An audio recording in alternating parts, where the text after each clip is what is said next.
Olá, investidores! Sejam muito bem-vindos ao canal Independência Financeira 72. Hoje vou analisar o HTM X11, um fundo imobiliário do setor hoteleiro que entrou recentemente na minha carteira de aposentadoria após a venda do QQQI11. Vou explicar meu racional. Mostrar os principais números do fundo, analisar a qualidade dos ativos, riscos, oportunidades e responder à pergunta mais importante: o HTM X11 faz sentido para uma carteira focada em geração de renda passiva de longo prazo? Antes de falar do fundo, vou comentar a movimentação que realizei em 18 de junho de 2026. Eu vendi 170 cotas do QQQI11 ao preço de R$ 100,6, totalizando R$ 17.102. Meu preço médio era R$ 100,57, gerando um lucro de apenas R$ 5,1. Logo em seguida, comprei 126 cotas do HTM X11, ao preço de R$ 136,62, investindo R$ 17.214,12. O principal motivo da operação foi reduzir a sobreposição de ativos dentro da minha carteira. Eu já possuo posição no SPY11, que também tem forte exposição ao mercado americano e, principalmente, às grandes empresas de tecnologia. Manter simultaneamente SPYZ e QQQI11 aumentava a concentração em um mesmo segmento. Com a venda do QQQI11 e a entrada no HTM X11, passei a diversificar para o setor imobiliário hoteleiro, reduzindo dependência das ações de tecnologia e aumentando a geração de renda mensal. O HTM X11 é o fundo imobiliário Hotel Max Invest. Trata-se de um dos fundos imobiliários mais antigos da Bolsa Brasileira. Criado em 2007, seu objetivo é capturar renda proveniente da operação de hotéis e também ganhos de capital com a venda gradual das unidades hoteleiras ao longo do tempo. O fundo possui patrimônio líquido de aproximadamente R$ 430,9 milhões e valor de mercado de R$ 395,1 milhões. Possui 33.476 cotistas e 2.888.094 cotas emitidas. O valor patrimonial é de R$ 149,2 por cota, enquanto a cotação de mercado está em torno de R$ 136,8, muito próxima da minha compra, a R$ 136,62. Isso significa que atualmente o fundo negocia com desconto em relação ao valor patrimonial. Fazendo a conta, o P/VP fica próximo de 0,92. Em outras palavras, estou comprando ativos avaliados contabilmente em R$ 149,2, pagando apenas R$ 136,62. Isso representa uma margem de segurança interessante para quem pensa no longo prazo. A carteira do HTM X11 possui 724 unidades hoteleiras distribuídas em 17 hotéis localizados exclusivamente na cidade de São Paulo.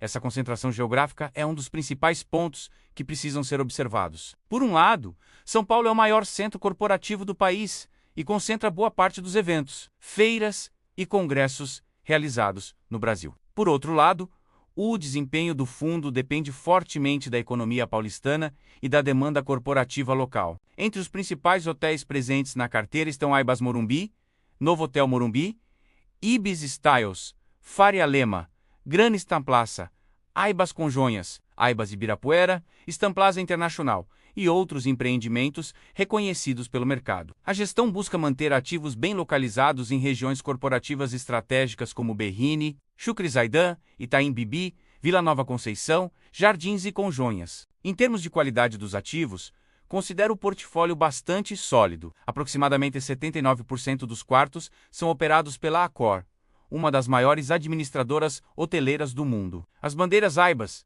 representam mais da metade da carteira. Isso reduz risco operacional e aumenta a previsibilidade dos resultados. Outro ponto importante é a segmentação dos hotéis. Cerca de 66% estão posicionados no segmento Economy, 27% no Mid-Scale e apenas 7% no Upper Mid-Scale. Isso torna o fundo menos dependente do turismo de luxo e mais exposto ao turismo corporativo e viagens de negócios, que costumam apresentar demanda mais constante. Agora vamos analisar a demonstração de resultados. Em abril de 2026, o fundo registrou receita total de R$ 7,23 milhões.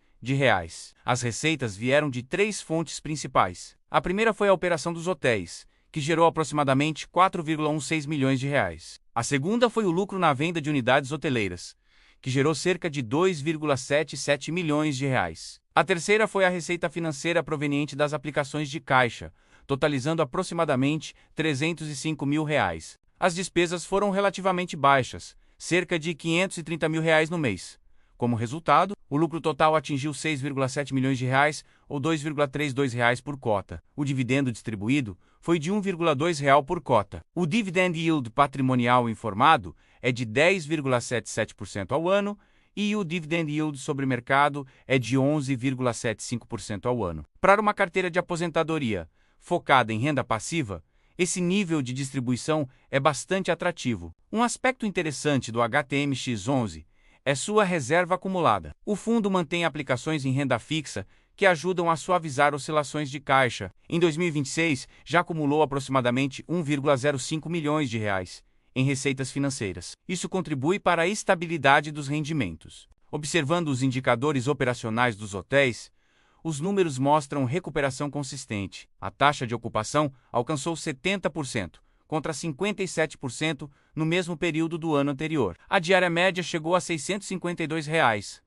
O Revipar, que mede a receita por quarto disponível, atingiu R$ 456, crescimento de 27% em relação ao ano anterior. Esses dados demonstram que a demanda corporativa em São Paulo continua aquecida. Eventos como o Expo Revestir Herp Summit, a BRIN, FE e CON Hospitalar, a PAEC FSPAL e diversos congressos impulsionaram a ocupação dos hotéis e sustentaram o crescimento operacional do fundo. Um ponto positivo é que o gestor continua realizando vendas de unidades, com lucro. Desde o início do processo de desinvestimento, já foram vendidas 624 unidades hoteleiras. Essas vendas geraram importantes ganhos de capital para os cotistas ao longo dos anos. Mas também existem pontos de atenção. O primeiro é que parte relevante do resultado ainda depende da venda de ativos. Caso o mercado imobiliário desacelere, essas receitas podem diminuir. O segundo é a concentração geográfica em São Paulo. O terceiro é a natureza cíclica do setor hoteleiro, que sofre influência direta da atividade econômica. Outro risco importante é o fim dos benefícios fiscais do PERSE.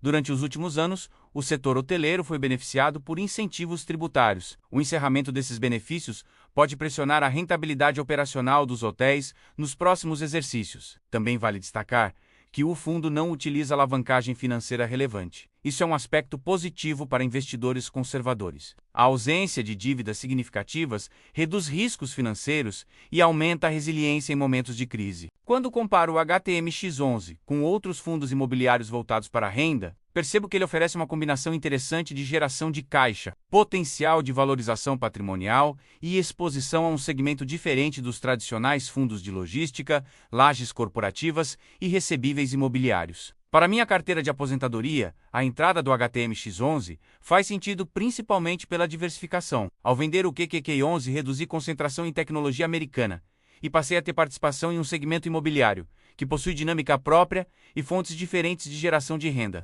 Minha avaliação geral é que o HTMX11 possui ativos de boa qualidade, gestão experiente, desconto patrimonial atrativo, dividendos elevados e boas perspectivas operacionais para os próximos anos. Os riscos existem principalmente relacionados ao ciclo econômico e ao mercado hoteleiro, mas considero que estão adequadamente compensados pelo preço atual. Cabe na minha carteira da aposentadoria? Na minha opinião, sim. Considerando o meu objetivo de geração de renda passiva, diversificação e investimento de longo prazo, o HTMX11 merece espaço na carteira. Não seria um fundo para concentração excessiva, mas pode cumprir muito bem o papel de complementar a renda mensal e adicionar exposição ao setor hoteleiro. Minha nota geral para o HTMX11 neste momento é 8,7 de 10. A operação de venda do QQQI11 e compra do HTMX11 foi realizada buscando maior equilíbrio entre renda passiva, diversificação setorial e redução da sobreposição de ativos. Acredito que essa troca melhora a qualidade da carteira pensando no longo prazo e na construção da independência financeira. Muito obrigado por assistir ao vídeo. Se você gostou da análise, deixe seu like, inscreva-se no canal Independência Financeira 72 e compartilhe este conteúdo com outros investidores. Um grande abraço, bons investimentos e até o próximo vídeo.